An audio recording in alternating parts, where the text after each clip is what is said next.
Welcome to another episode of my channel. I have a little bit different vlog that I'm going to do today. As you can tell, maybe you can't, but I'm wearing my Dio shirt, and that only means metal.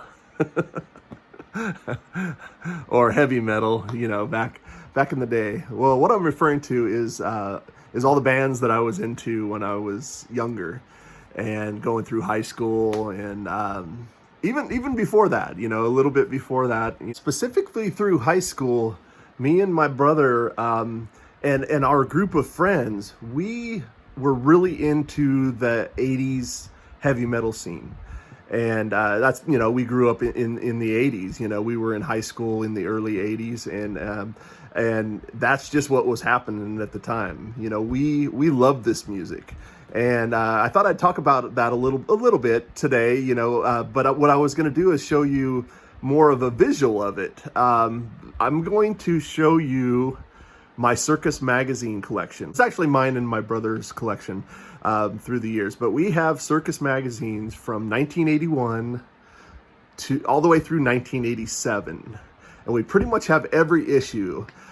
Some are in pretty good condition, or actually real good condition. Some are not in not so good condition. But what I thought I'd do with this vlog today is go through, and not go through each magazine, but basically just go by year and show each cover.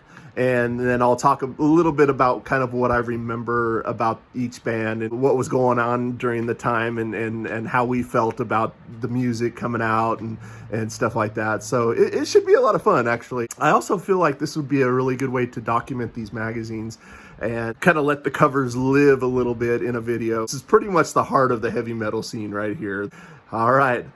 Hey, let's check this out. You know, this should be a lot of fun. And why don't you join me? Well, let's check these magazines out. All right, here we are. These are the magazines. I'm so excited about doing this. This is going to be really cool. Just seeing these covers, just the few that I've seen so far, pulling them out of the tub that I have them stored in, it just really brings back a lot of memories already. So what we have here, this is 1982. We have almost the whole year of that one. We used to go into the grocery stores and read the magazines and sit there on the magazine aisle while my parents shopped for groceries. And we would just sit there and read these magazines and beg our parents to buy the magazine for us. And we'd save our money and buy the magazines. And this was really kind of like our internet for the time, to get information on the bands that we loved and all the new bands coming out. And it was such an explosive scene at the time. It was incredible. It was just really a great time to live through. And these magazines really have, it's almost like a time capsule going back in time, really. It's pretty awesome. So what I'm going to do is go ahead and start with 1982, and then we'll work our way through 1987. All right. This is the first one we have. Ritchie Blackmore, April 30th, 1981. This is March of 1982. Angus Young. Still a little bit before the hair metal bands came out, but you know, they had Kiss in there. It's right when Kiss started taking their makeup off. Black Sabbath.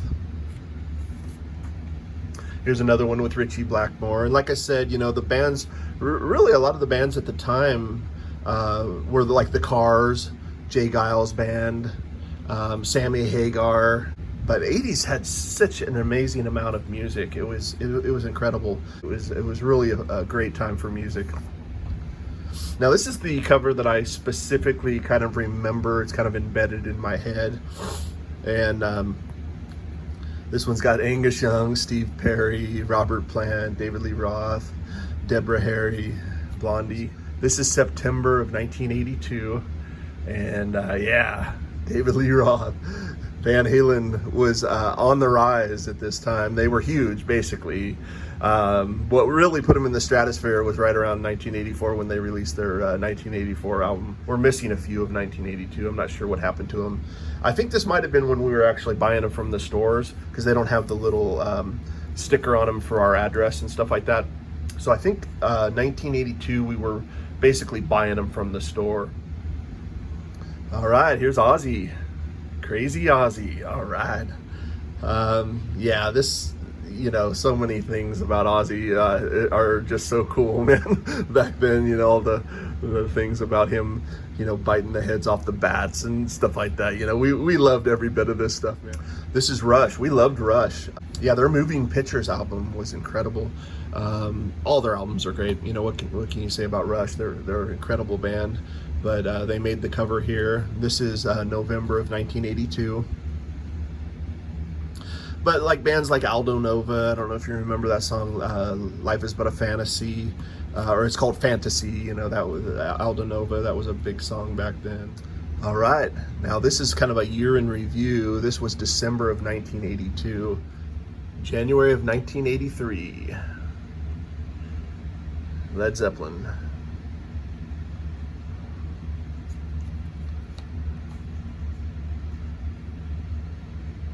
February of 1983. David Lee Roth, he was on a lot of these covers. All right, here we go, March of 1983. We got Ozzy on there.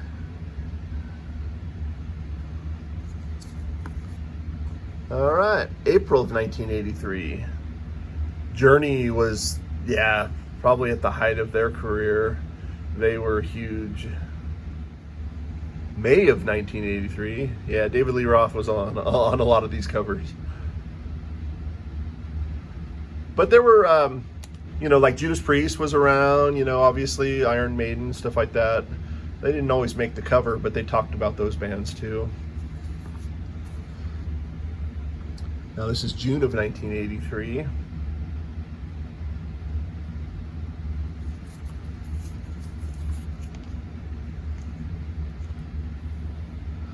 July of 1983. This was like our Bible, man. We lived for this, I think this was a little bit before we started subscribing too. I think we would just buy them in the grocery stores, but this, once we started subscribing, we would wait, every month, for that magazine to come in the mail. Once we got that in the mail, man, we didn't put that thing down until we read it cover to cover. All right, August of 1983. Yeah, obviously Def Leppard coming on the scene. Huge band at the time, Pyromania.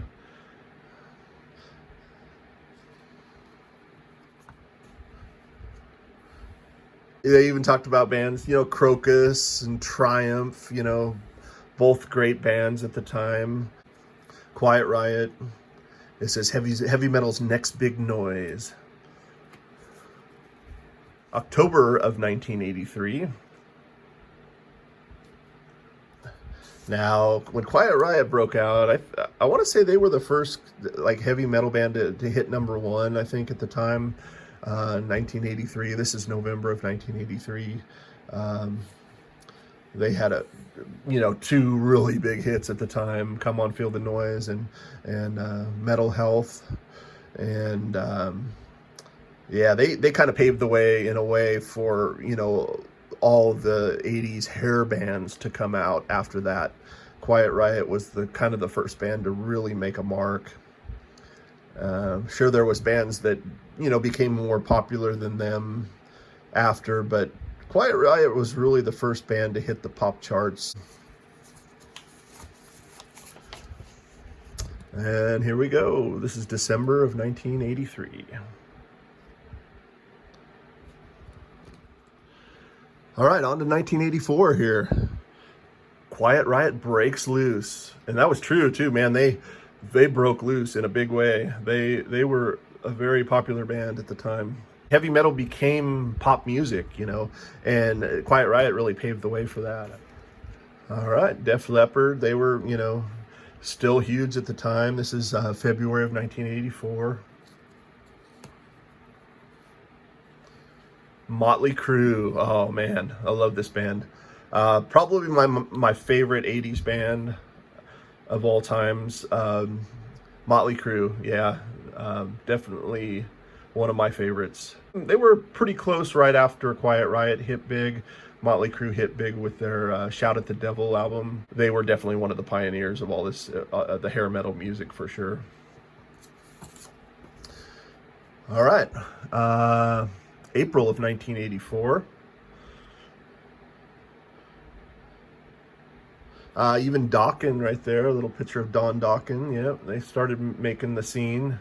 They were always on the scene, but they had a few big hits. They never really made it super big, but they were definitely one of the bigger '80s hair metal bands with their album Under Lock and Key, I believe it was called. Great album. But they had their Breaking the Chains album, or Tooth and Nail album is what it was. That was, yeah, we love Dokken, you know. Yeah, they were a great band. And of course, we love Van Halen. This is 1984. That album really propelled them into superstardom, bigger than any other band, really. I mean, they were huge. They were superstars. June of 1984. Yeah, we love the Scorpions, Iron Maiden. July of 1984. Scorpions. Yeah, I love the Scorpions. Me and my friends and my brother, we all love the Scorpions a lot. We saw them several times. In fact, we saw them, it was probably this year, 1984. We saw them at a big Day on the Green concert at Oakland Coliseum, and Scorpions headlined. Yeah, well, definitely one of my favorite 80s bands for sure. Scorpions were awesome. Motley Crue, Rat, coming on the scene. You know, they actually came out on the scene 1983 with their big hit Round and Round. That even made a kind of a resurgence on a Geico commercial, which was kind of cool. And Night Ranger, you know, they had some big hits too. They were more of a metal pop band for sure, but great songs, great singers.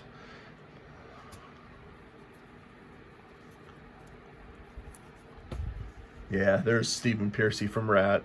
And Bon Jovi coming on the scene. Took them a little while. I think once their Slippery When Wet album hit, they became probably the most popular 80s band of all time, pretty much, Bon Jovi. And I loved them too. They were awesome. Yep, Stephen Pearcy. Oh, and Twisted Sister. We love them. They were so awesome. They were kings of the videos on MTV, man. Their videos were so great for I Wanna Rock and We're Not Gonna Take It. They had a crazy image, you know. They were just a great band. We loved Twisted Sister.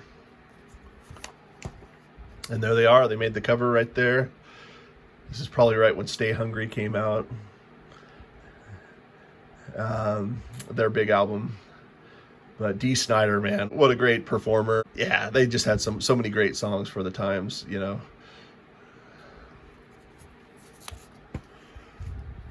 But yeah, Rat was huge. You know, they made the cover several times here. Oh, I'm forgetting the dates here. This is December 1984. All right, on to 1985 with Iron Maiden. And this is right around when Kiss took their makeup off. They released an album. Well, actually, they took their makeup off on Lick It Up, which was before this. But Animalize was one of the big albums that really propelled them back as one of the top bands. Even though they paved the way for everybody. You know, Kiss was around in the 70s with the makeup and everything like that. You know, everybody wanted to be Kiss back then, you know, and Kiss kind of paved the way for all these bands.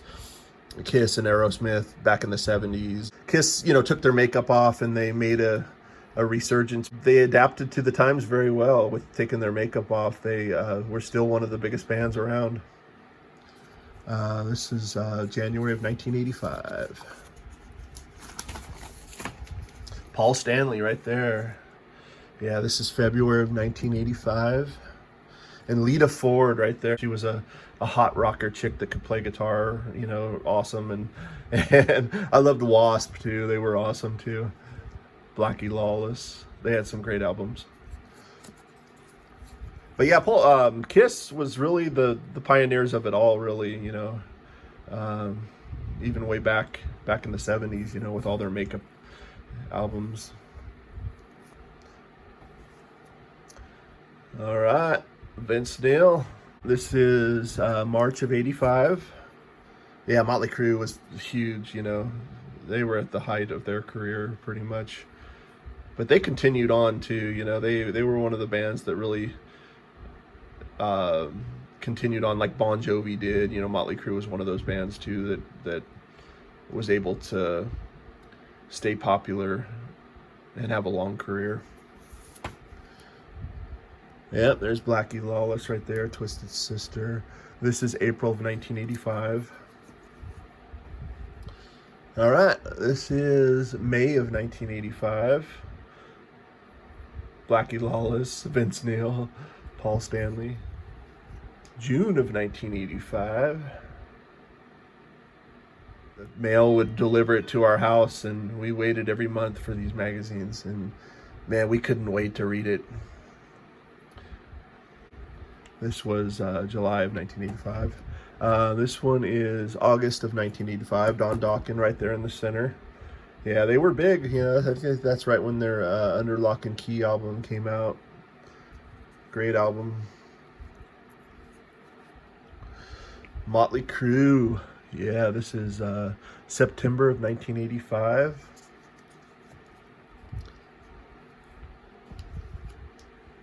Here we go, October of 1985.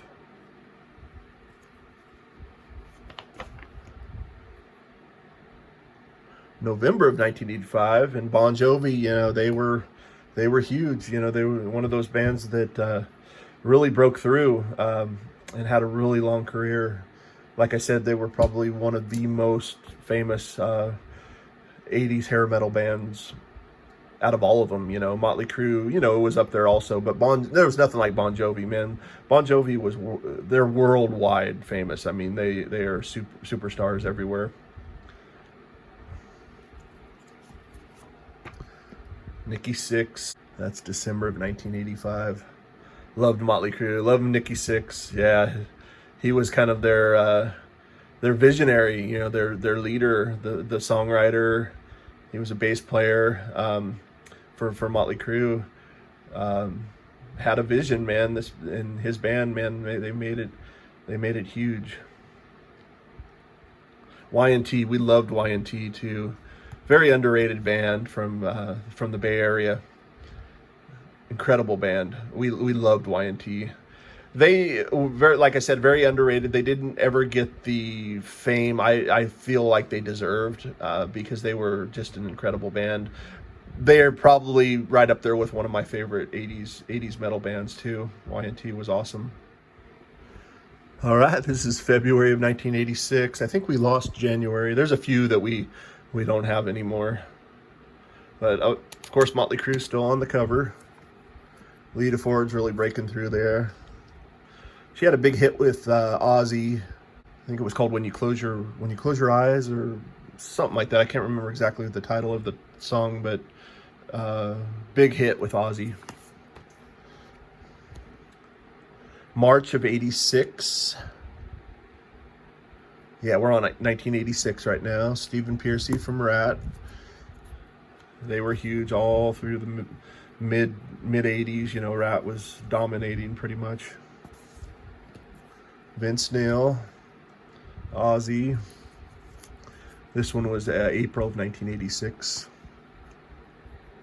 And here's May of 1986. Ozzy, even he was putting Aquanet in his hair also, which is kind of crazy because he was, you know, Black Sabbath's lead singer. You know, they were really kind of what inspired a lot of the grunge metal. You know, was Ozzy. You know, was Black Sabbath, and then but Ozzy, you know, he definitely was part of the hair metal scene also.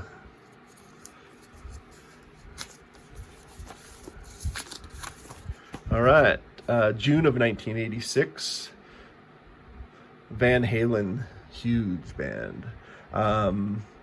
This is right when Sammy Hagar joined the band, and I loved Van Halen with Sammy Hagar.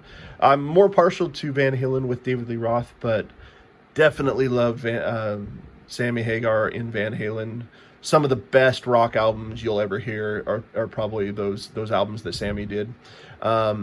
Incredible albums, incredible time, incredible energy for the band. I love everything Sammy Hagar's done. I mean, I just love Sammy Hagar. He's awesome. Judas Priest. Here we go. This is July of 1986. Want to say this might be the Turbo tour. Yeah, this was their kind of dive into the glam metal, hair metal scene too.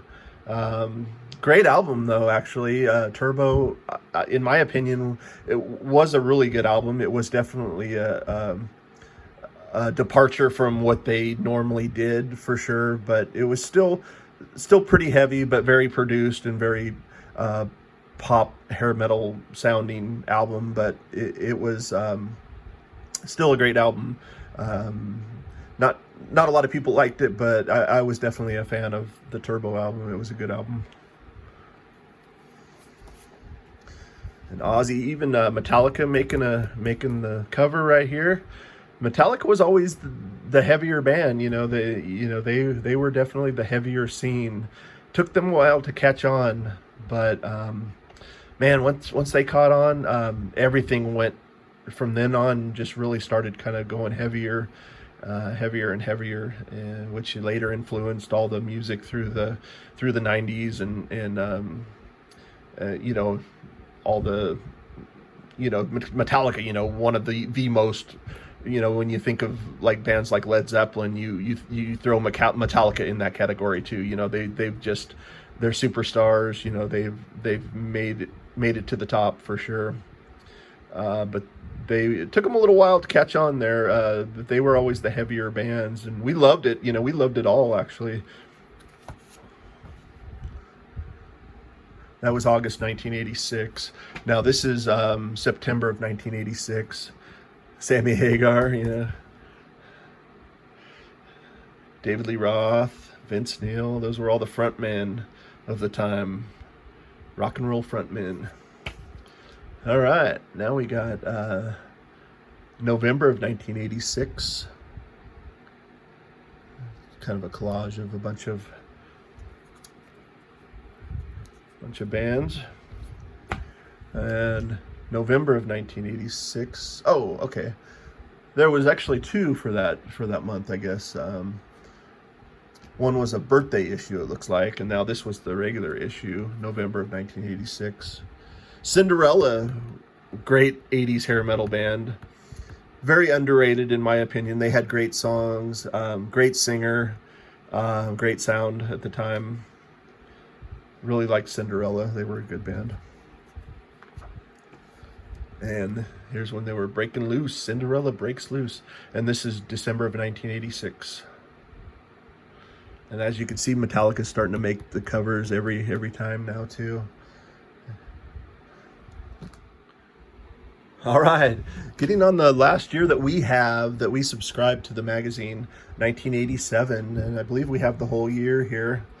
But as you can tell, the bands that were huge at the time were, Metallica. Metallica really made it okay to listen to heavier music. They became the first heavy band to be on, in the pop charts and sell a lot of records. But they were definitely a heavy metal band. Everybody knows Metallica, but at the time they were really considered kind of underground, when they first came out, and not everybody liked them, but they came out with I believe it was Master of Puppets. Man, just things changed for them. Every person, as soon as that album came out, every person at high school loved Metallica. That all of a sudden became the most popular band in high school. And they were, with good reason too. That was a great album and great band. I still love Metallica to this day. All right, this is February of 1987. This is a reader's poll. We love to just read through we read through page, cover to cover on these magazines. We just, all the little articles in there about every band. This is how I learned to read, probably. March of 1987. Yep, Bon Jovi. There was no stopping Bon Jovi, man. They hit it big time. like I said, probably the biggest hair metal band to ever break loose. Awesome. Striper, we loved Striper. They were a Christian band, but Christian heavy metal band. Basically, they dressed up in yellow and black. We love Striper. Awesome band. In fact, I just went and saw them with a buddy of mine a few years ago. They played at the Ace of Spades in Sacramento, and I went and saw them, and it was so great seeing them play all those old songs and stuff and dress up in their yellow and black costumes and stuff. Such a great band, great songs too, but they were Christian-based band. Circus magazine, woohoo! All right, this is May of 1987. Poison, Poison was definitely one of those bands. They came on a little bit later, but definitely one of the bands that stood the test of time. They had a #1 single with Every Rose Has Its Thorn. To this day, everybody knows Poison. Oh, and then that band Europe. Remember the Final Countdown? You hear it at every stadium football game, baseball game. They always play that intro to their big hit, the Final Countdown. All right, here we go. June of 1987. Rock on Tour. Yep, there's Poison, Bon Jovi. Yeah, this is in the heart of the heavy metal, the hair metal, pretty much right here.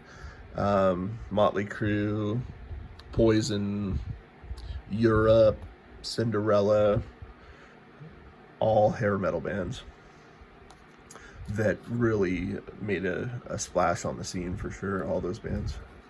This was July of 87, yeah. And it looks like we have just this one left, September of 1987. And yeah, I think that's when we stopped subscribing, so that was kind of the last one there. All right. Hey, I hope you enjoyed that. That was actually a kind of a blast from the past. I loved looking through all those magazines and just showing you the covers of all the Circus magazines that me and my brother collected over the years through the 80s. And man, it was such a great time, great time for music. We all had long hair. We all looked just like a lot of these people in these magazines, a lot of these bands, in fact, a lot of my friends later were forming bands during that time, and these were the bands that we looked up to, and we just loved every minute of it, every little bit of these bands. It was just our scene, it was the 80s hair metal scene. It was incredible. So I look back on it with very fond memories, and yeah, I just wanted to thank you very much for kind of taking this trip down to memory lane with me, and appreciate it. And I just wanted to say thank you very much for watching. Please subscribe to my channel. I really appreciate it. All right, until next time, you guys have a good one. See you later, metal.